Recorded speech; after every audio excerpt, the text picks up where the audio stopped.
Hello, and welcome to our virtual opening ceremony for Edmonton's Sexual Exploitation Awareness Week. My name is Kate Quinn with CEASE, Center to End All Sexual Exploitation, and I am co-chair of Edmonton's Sexual Exploitation Working Group. We respectfully recognize that we gather on Treaty 6 land, the traditional territory of Indigenous people for centuries, including people of the Cree, Dene, Saulteaux, Blackfoot, and Nakota Sioux nations, Inuit from the north, and members of Métis nations and Métis settlements. Our great river, created by glaciers in the Rocky Mountains, offered a traveling route and gathering spaces in the river valley throughout the centuries and continues to offer those spaces we can all enjoy today. As people from Indigenous and settler communities from around the world, we are dedicated to working together to learn the truths about colonization and the intergenerational impacts on the First Peoples of these lands, including sexual exploitation and sex trafficking. Land acknowledgements and prayers are steps along this path towards reconciliation and healing. Today, let us call to mind all the people of First Nations, Métis settlements, the rural areas, and the small towns who are affected by the fires in our province. We warmly welcome Knowledge Keeper and Elder Arlene Twin from the Bent Arrow Traditional Healing Society. We offer this tobacco virtually and ask Elder Arlene to open our Week of Awareness in a good way. Elder Arlene. Good afternoon, everyone. Just Knowledge Keeper Arlene is fine. I haven't reached elder status yet. Thank you for the inviting Ben Terrell to come and say a prayer for the group. Sorry if my video is not working. I do have some sage burning for everybody, for all the participants. Kind of smudged the screen already. But no, thank you again for the invitation. So I'll say the starting part of the prayer in my language, and then I will say a little bit in English.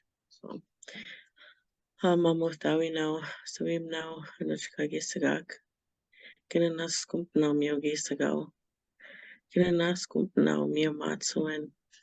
Sawimnan tagaknihi op matsuin. Sawimnan kagisamo miyo matsuhun. I give thanks, Creator, for this beautiful day. Ask for prayers for a good life. Ask for prayers for this meeting, that everybody speaks with an open heart and open mind, and that there's lots of learning. And just want to say prayers for all of the participants, say prayers for all of the animals, the birds, the trees, the plants, and just for everybody to walk in a good way today. Yeah, just that's about it. Have a good day. Thank you, Arlene. Mm-hmm. You can see that I'm wearing orange. It combines the yellow, the warmth of compassion, and red for anger and injustice. Anti-human trafficking organizations around the world have chosen orange as their color. It is also chosen as the color to remember the traumatic legacy of residential schools and to witness and honor the healing journey of survivors and their families. We encourage you to wear orange throughout this week and work towards shaping a future of a city, province, and country free from sexual exploitation and sex trafficking. You can see a vase with orange flowers. This is a symbol of more than 44 women who are known to be murder victims directly as a result of sexual exploitation in the past 40 years in Edmonton. The persons responsible for their deaths are only known in 13 of these deaths. We pause for a moment of silence to remember all the children, youth, and adults who have died or are missing, and we remember their families and communities who grieve their loss. We remember those who are struggling today. The action of remembering compels us to work even harder to prevent sexual exploitation, sex trafficking, and its consequences in our communities. We'll just have one brief moment of silence to remember. This year, we are pleased to welcome Alberta federal members of parliament. We begin with MP Arnold Viersen, who represents the people of Peace River Westlock riding. He is an advocate for the work to address sexual exploitation in all of its forms, particularly exploitation of children and youth. And he is co-chair of the all-party parliamentary group to end modern slavery and human trafficking. Welcome, MP Viersen. Well, thank you so much, Kate, and I'm excited to be here. There we go. Like I was introduced, my name is Arnold Viersen. I'm a Conservative Member of Parliament from Northern Alberta. I represent a big part, about a sixth of the province in terms of land mass, and 14 First Nation communities, 3 Métis settlements, and a whole bunch of other Canadians. I've had the honor to serve as the co-chair of the All-Party Parliamentary Group to End Human Trafficking and Modern-Day Slavery since 2018. And in that capacity, I'm pleased to be here to bring greetings on behalf of that group to open up the 2023 Sexual Exploitation Awareness Week. I want to thank everyone for attending and participating. I know that it always feels like the army is small, but it's growing every day. And I want to thank everybody for their advocacy on this issue. In 2018, we launched the All-Party Group to End Human Trafficking and Modern-Day Slavery. And long before the New York Times revelations around Pornhub, our group had been working to expose the exploitation that was happening on that platform. And after 3 years of work by the All-Party Group, we were able to get unanimous consent to recognize February 22nd as the Human Trafficking Awareness Day. This took a number of tries, but we were able to manage to get it through Parliament. We were also able to help drive the Ethics Committee's study on MindGeek and get advocates and survivors to Parliament in order to give their testimony.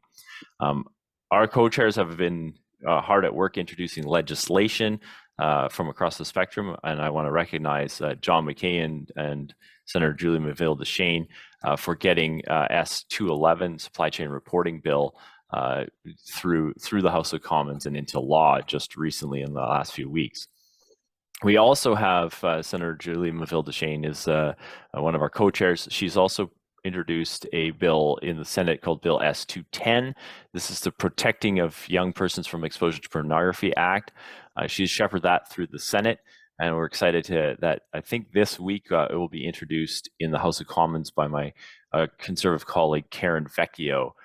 This bill would require pornography companies to prevent minors from accessing their pornography. It's passed the Senate already. It's coming to the House of Commons later this week, so stay tuned for that. On the other side of the screen, basically all of the allegations against Pornhub and other companies, I've got a bill introduced in my name, the Bill S270, the Stop Internet Sexual Exploitation Act. This act would require pornography companies or companies that are producing pornography or hosting pornography for a commercial purpose to establish the age and the consent of those appearing in the videos. It is already illegal to host videos of underage folks. It's already illegal to host non-consensual images. This would make it reverse the onus from having the police to prove those two things, to set the companies would have to say, hey, here's our evidence for that. The other two important bills that we're working on as well, introduced in the Senate by Senator Selma Julijan and coming over to the House of Commons with MP Colin Carey, is S244. This would bring Canada into alignment with the Palermo Protocol definition of human trafficking. This has been adopted in the Senate already and is coming forward in the House of Commons and is at second reading in the House of Commons.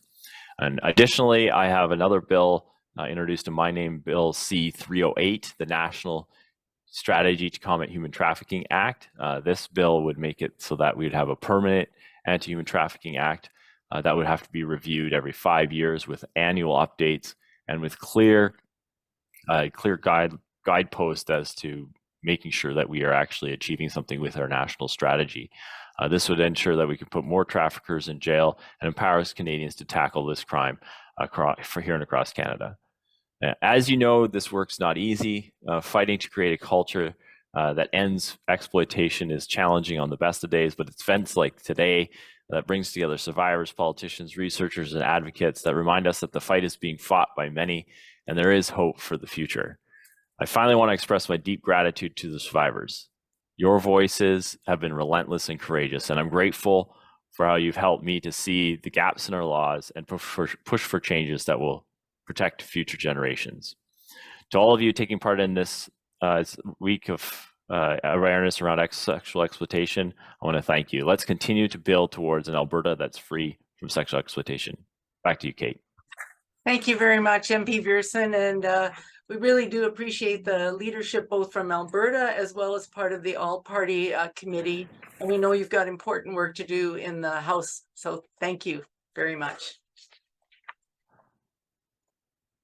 We will now hear 2 video recordings, first from Honorable MP Randy Boissonnault for Edmonton Centre and the Minister of Tourism and Associate Minister of Finance. He is a great champion for Edmonton and the work of REACH and many community initiatives. Hello everyone, Randy Boissonnault here, Member of Parliament for Edmonton Centre, Minister of Tourism and Associate Minister of Finance. Sexual exploitation and sex trafficking are serious problems that can affect anyone, whether it's due to age, ethnicity, sex, gender, financial status, migration status, or any other circumstance that contributes to vulnerability. In Canada, the Criminal Code and the Immigrant and Refugee Protection Act have specific legislation to address all types of human trafficking. It's more important than ever to raise awareness about sexual exploitation and sex trafficking, and to educate those around us on how to recognize the different forms of exploitation and take action to prevent it. That's why the City of Edmonton proclaims Sexual Exploitation Awareness Week every May to align with the National Victims and Survivors of Crime Week, as well as Alberta's Sexual Violence Awareness Month. This year's federal theme is Power of Collaboration, a reminder that anything is possible when we come together. The aim is to raise awareness about sexual exploitation and its causes and impacts, and to connect frontline workers with training and educational opportunities to help them better serve clients who are being exploited or at risk of being exploited.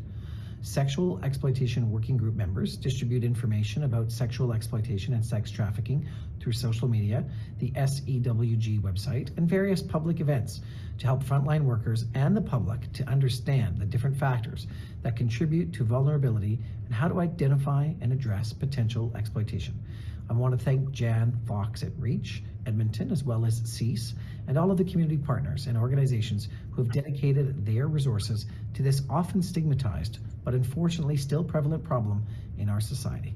We need to continue to be there for our neighbors and community members, especially when they are at their most vulnerable. By raising awareness about sexual exploitation and sex trafficking, and by providing training and resources to frontline workers and community members, we can work together to prevent and end exploitation. Join us in creating a safer and more just community for everyone. Exploitation Awareness Week. And what that means is we're going to be centering and acknowledging the victims and those who've suffered violence, particular violence that's so connected to poverty, to colonization, and to some of the things that make everyday life even harder, like being unable to have a home, being able to eat, being able to have the essential things that so many folks need. That kind of vulnerability, when we leave folks behind, only exacerbates the problem, and it creates a condition where folks right across the country, no matter who they are, where they live, or situation they find themselves in, often are exploited and are vulnerable. And in this sense of vulnerability, others that would seek to harm them, seek to take them, and seem to do much worse with their lives have an opportunity to thrive. Friends, it's our opportunity to challenge and directly see the root causes of why sexual exploitation continues to take place.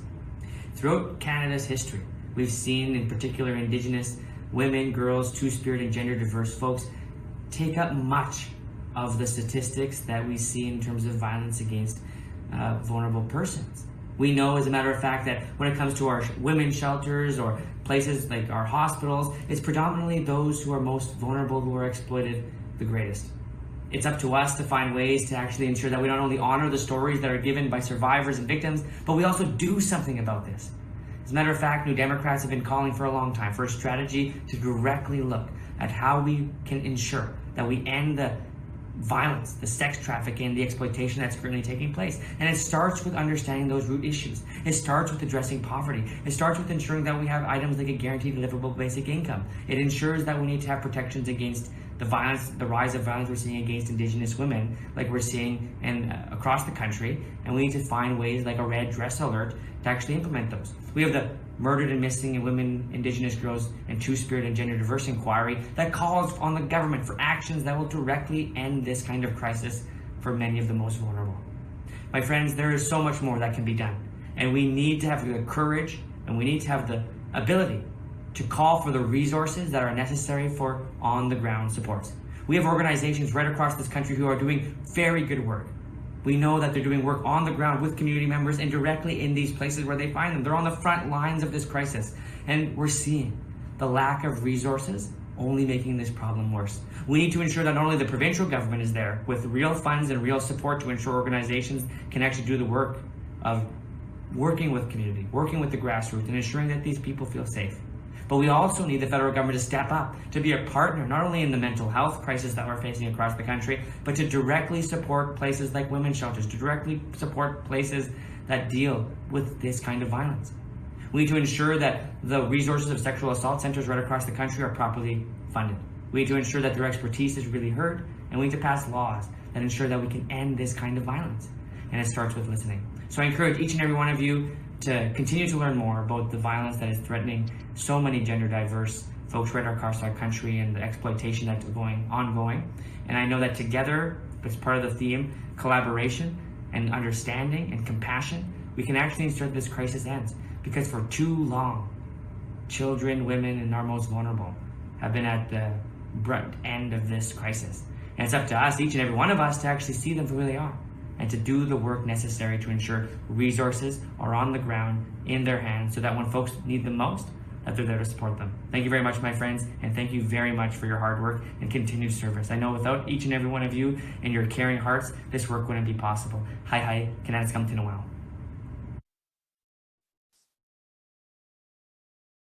Thank you to MP Blake Desjardins. I am really pleased to welcome Councillor Aaron Rutherford from Ward Anonik. And I want to just say how proud I am to live in Edmonton, which has been a city that has led the work addressing sexual exploitation and sex trafficking for decades now. And I would like to welcome you. Our city councillors are the on the ground people supporting the organizations and leadership. So over to you, Councillor Rutherford. Thank you very much. And hello, everyone. As mentioned, my name is Erin Rutherford, and I'm the proud representative for REACH on City Council and the Councillor of Ward Anilnik on Treaty 6 territory. I'm honored to be here today as we gather together to support this important cause. Since 2008, the REACH Council has supported dozens of community safety projects that have empowered countless Edmontonians to make our city a more secure place to live, because everyone has a right to feel safe in our city, and every person should be able to participate freely and fully in Edmonton without fear of sexual violence or exploitation. Sexual violence and exploitation hurts people, families, friends, and also our communities at large. And in eliminating it takes a united effort by government, community organizations, and all of us taking a stand. That's why the City of Edmonton is committing to building a city where everyone has equal access to a healthy and safe life. One of the pillars of our community safety and well-being framework is focused on crime prevention and crisis intervention. Crime prevention involves a broad group of agencies and community groups. By having open and honest conversations like the one here today, we can start to combat sexual exploitation by building awareness and educating people on the signs of this crime. I want to thank the Sexual Exploitation Working Group, REACH, and all other participating stakeholders for all you do to prevent and end sexual exploitation and trafficking here in Edmonton. To honor this important week, I'd like to share a proclamation on behalf of Mayor Amarjeet Sohi and Council. Whereas sexual exploitation is an actual or attempted abuse of someone's position of vulnerability and has devastating impacts on victims. And whereas the annual Sexual Exploitation Week of Awareness honors those we have lost to this crime and educates the public about human trafficking and sexual exploitation. And whereas everyone has the right to be safe in their community and sexual exploitation has no place in Edmonton. And whereas the City of Edmonton recognizes the important role that our community partners, including the Sexual Exploitation Working Group, play in helping us eliminate sexual exploitation. Therefore, Mayor Amarjeet Sohi does proclaim May 5th to 19th, 2023, Sexual Exploitation Week of Awareness in Edmonton, Alberta's capital city. Thank you. Thank you, Councillor Rutherford. And we are pleased that you are able to champion the work of REACH, which embraces so many different initiatives, including the Sexual Exploitation Working Group. And so I would like to now welcome Jan Fox, the ED of REACH. Jan is also the co-chair of the provincial Not in My City network that is pulling people together to address human trafficking. And she served on the Human Trafficking Task Force. Jan.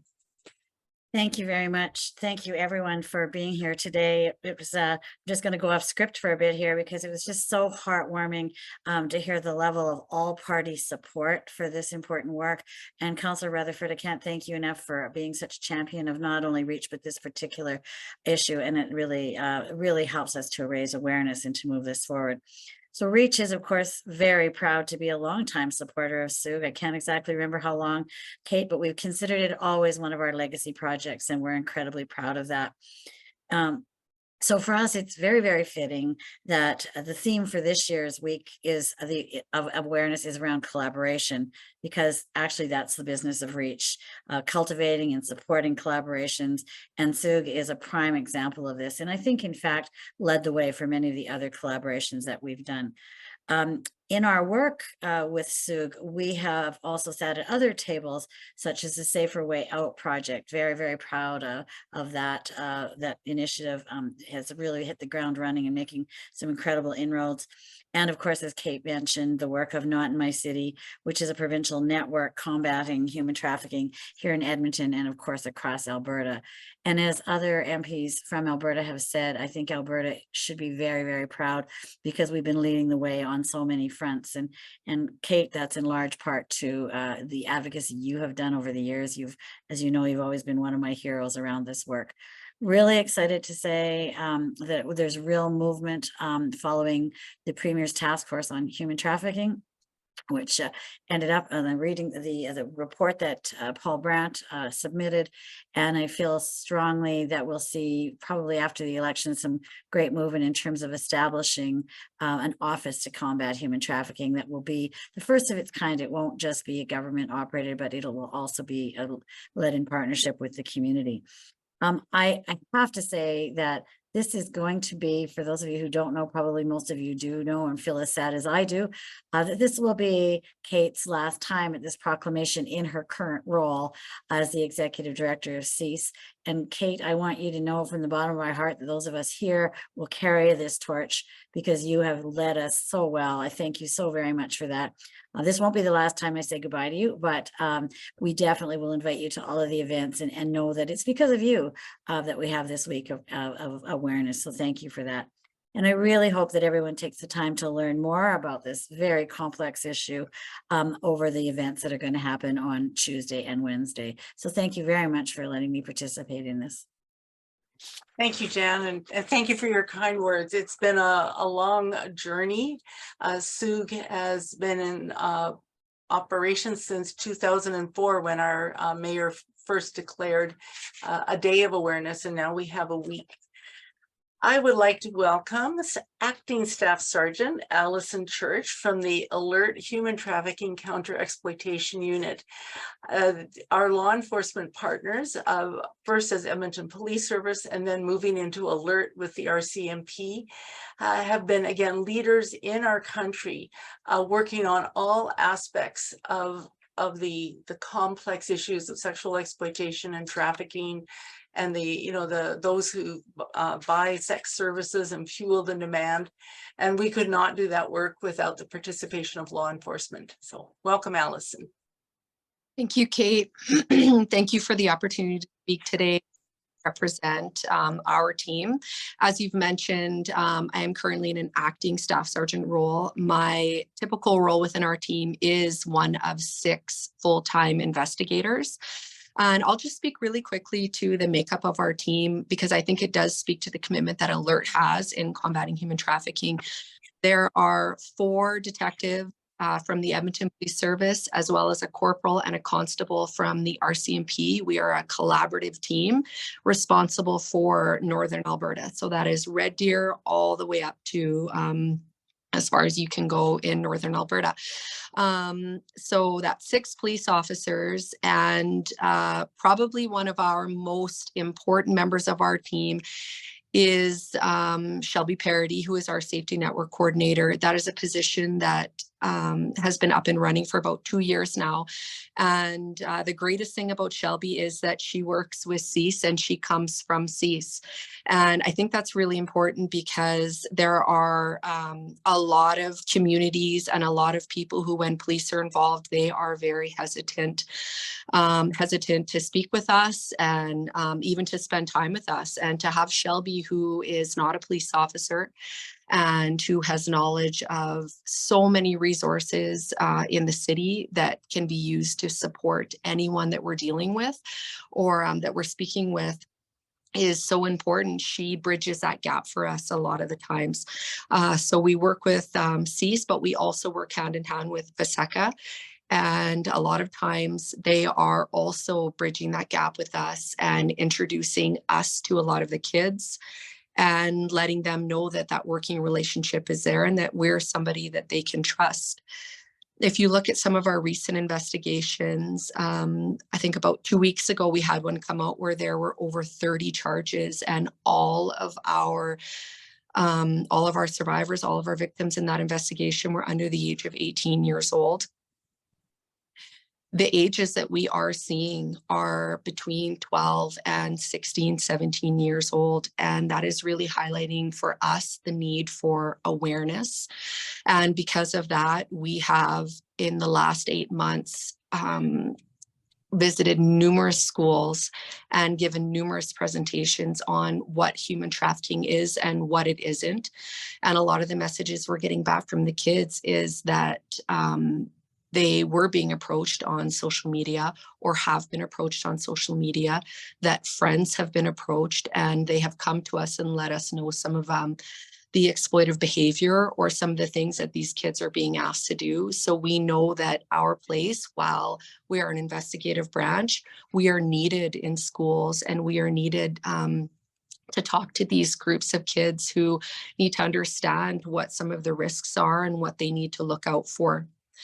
One of our other recent investigations involved a truly, truly vulnerable population. And that involved Christopher Beck's targeting women that were on the street and that are involved in survival sex work. And again, that let us know, or that highlighted the importance of our relationship with Shelby, because we had a community who didn't want to come forward and talk to police. And we actually had spoke with one of the women at CEAS in your boardroom, and we had members of CEAS there with us. And it was an excellent conversation with her. And what happened there was just an understanding that while an investigation was not going to occur, she did not want to cooperate with a police investigation. She was more than willing to sit down with us. And I think that goes to our commitment as investigators. And I think a lot of us learned very quickly that our commitment firstly is to supporting the children and the youth and the adults that are trying to exit these dangerous situations. And that commitment and that support does not come from a police investigation. It comes from assisting them in getting out of where they are. And if that means that we listen to them and give them support in all the areas that they need it. And that doesn't always mean a police investigation. That's our number one job. The investigation comes secondly. When we lay charges, that happens well after whoever we are talking to is supported and is in a position where they can speak with us. And I just, I know we're late for time, but I wanted to highlight that all 6 investigators sought out this position because this is important work to all of us, and to listen to everyone who spoke before me lets me know that this truly is a wraparound approach, that there is support coming from all different areas. And it just makes it a lot easier for us to be able to offer that support, to be able to offer that understanding, and when we do get to court, to lay those charges. So I just want to thank everybody that spoke before me, everyone's commitment. We can feel it on our end. We can feel it when we sit down with these women, with these children, and we can tell them that we can help them and we can explain to them why, and it's because of all the work that everybody's doing. Thank you, Kate. Thank you very much, Allison. And I feel too that your comments are a really nice wrap. It is the power of collaboration, each bringing a unique expertise and working and weaving those threads together so that we can create safety for those who have been harmed and exploited. I would just like to let everyone know who the members of SUGAR. It's a leadership group, and we all are tasked with connecting out to each our own different networks. So members include ACT Alberta, Alert Human Trafficking Counter Exploitation Unit, Bent Arrow Traditional Healing Society, CEASE, Edmonton Region Children's Service, the Protection of Sexually Exploited Children Act, City of Edmonton, our City Council Liaison, City of Edmonton Citizen Services, the Edmonton Police Service, Ministry of Culture and Status of Women, Neighborhood Empowerment Team and the Family Center, REACH Edmonton, Council for Safe Communities, Sexual Assault Center of Edmonton. As mentioned earlier, REACH is our backbone organization and mobilizes many groups in Edmonton to create innovative solutions for community safety. We know that this week is situated within Alberta's Sexual Violence Awareness Month and within our federal National Victims and Survivors of Crime Week.